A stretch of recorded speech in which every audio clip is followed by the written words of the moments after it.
ચાલો આજે ગુજરાતના વારસાની એક એવી સફર પર નીકળીએ જ્યાં દરેક પથ્થર એક વાર્તા કહે છે. આ એક એવી ભૂમિ છે જ્યાં ઇતિહાસ ફક્ત પુસ્તકોમાં જ નહીં પણ આપણી આસપાસ જીવંત છે. તો તૈયાર થઈ જાઓ, કારણ કે આપણે કોઈ સામાન્ય ઇતિહાસનો પાઠ નથી ભણવાના. આપણે તો હજારો વર્ષ જૂના રહસ્યોને ઉજાગર કરવાના છીએ. આ એક સાહસ છે ગુજરાતના દિલમાં ઉતરવાનું. તો આપણે આ સફરની શરૂઆત કરીએ એકદમ મૂળથી. ચલો સમયમાં પાછા ફરીએ અને હડપ્પન સંસ્કૃતિના એ પ્રાચીન નગરોને ફરીથી જીવંત કરીએ જે ગુજરાતની ધરતી પર વિકસ્યા હતા. અહીંયા બે મુખ્ય શહેરોની વાત કરવી ખૂબ જ જરૂરી છે, લોથલ અને ધોળાવીરા. બંને હડપ્પન સંસ્કૃતિના જ હતા, પણ બંનેની ઓળખ તદ્દન અલગ હતી.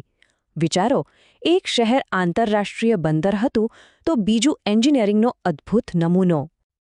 લોથલની વાત જ કંઈક ઓર છે. અહીં જે ડોકયાર્ડ મળ્યું છે ને, એ સાબિત કરે છે કે હજારો વર્ષ પહેલાં પણ ગુજરાત દરિયાઈ વેપારનું કેટલું મોટું કેન્દ્ર હતું. અહીંથી મણકા બનીને દુનિયાભરમાં જતા. આ તો એ સમયનું મેક ઇન ઇન્ડિયા હતું. સારું, તો લોથલ વેપારનું કેન્દ્ર હતું, પણ ધોળાવીરા? અરે, એ તો એન્જિનિયરિંગનો કમાલ હતો. એક એવું શહેર જે પોતાના સમય કરતાં ઘણું આગળ હતું, ખાસ કરીને એની નગર રચના અને પાણીની વ્યવસ્થામાં.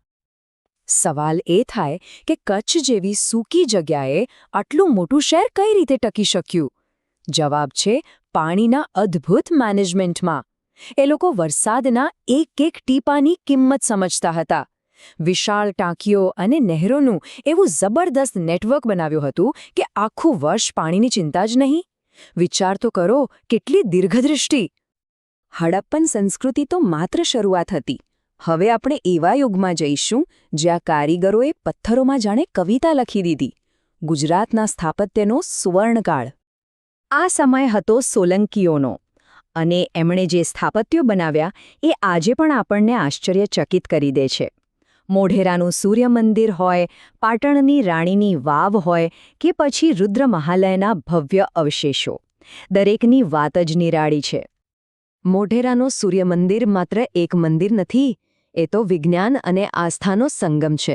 એની રચના જ એવી રીતે કરાઈ છે કે વર્ષના ખાસ દિવસે સૂર્યનું પહેલું કિરણ સીધું જ ગર્ભગૃહમાં પહોંચે. આ તો પથ્થરમાં બનેલું એક જીવંત કેલેન્ડર છે. હવે આપણી આગામી અજાયબી પર જતા પહેલા જરા આ આંકડા પર ધ્યાન આપો. 7. આ નાનકડો આંકડો એક વિરાટ અને ભવ્ય રચનાની કહાણી કહે છે. જી હા, 7 માળ, પણ જમીનની ઉપર નહીં, અંદર.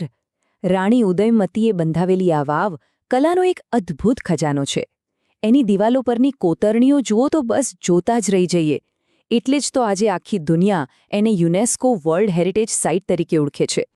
ખંડેરોની પોતાની સુંદરતા છે, પણ હવે એવા શહેરોની વાત કરીએ જ્યાં ઇતિહાસ આજે પણ ધબકે છે, લોકોની વચ્ચે, રોજબરોજના જીવનમાં.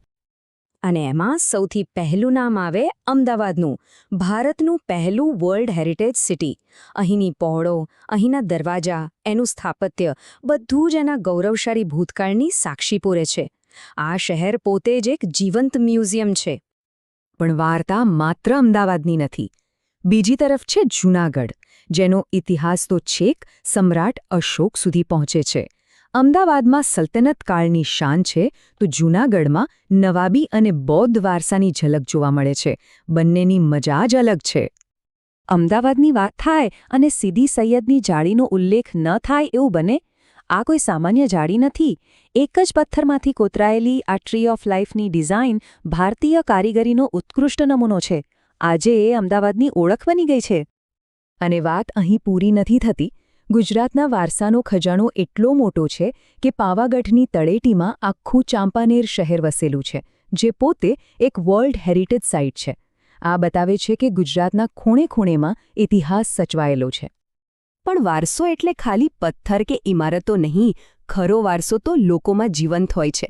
ચાલો હવે ગુજરાતના મેળા અને ઉત્સવોના રંગમાં ડૂબકી મારીએ, જ્યાં સંસ્કૃતિના અસલી ધબકારા સંભળાય છે. ગુજરાત એટલે મેળાઓની ધરતી. તરણેતરનો મેળો, ભવનાથનો મેળો, આ બધા તો પ્રખ્યાત છે જ. પણ વૌઠાનો મેળો, એની તો વાત જ નિરાળી છે. આ મેળો ખાસ કરીને ગધેડાઓની લેવેચ માટે જાણીતો છે. ખરું ને? આ જ તો છે ગુજરાતની રંગીન અને જીવંત સંસ્કૃતિ. તો આ જ વાત છે. ગુજરાતનો વારસો મ્યુઝિયમમાં કેદ નથી. એ તો લોકોના ગરબામાં, એમના પહેરવેશમાં, એમના તહેવારોમાં અને રોજિંદા જીવનમાં શ્વાસ લે છે. આ એક જીવંત ધરોહર છે. પણ અંતે એક સવાલ મનમાં રહી જાય છે.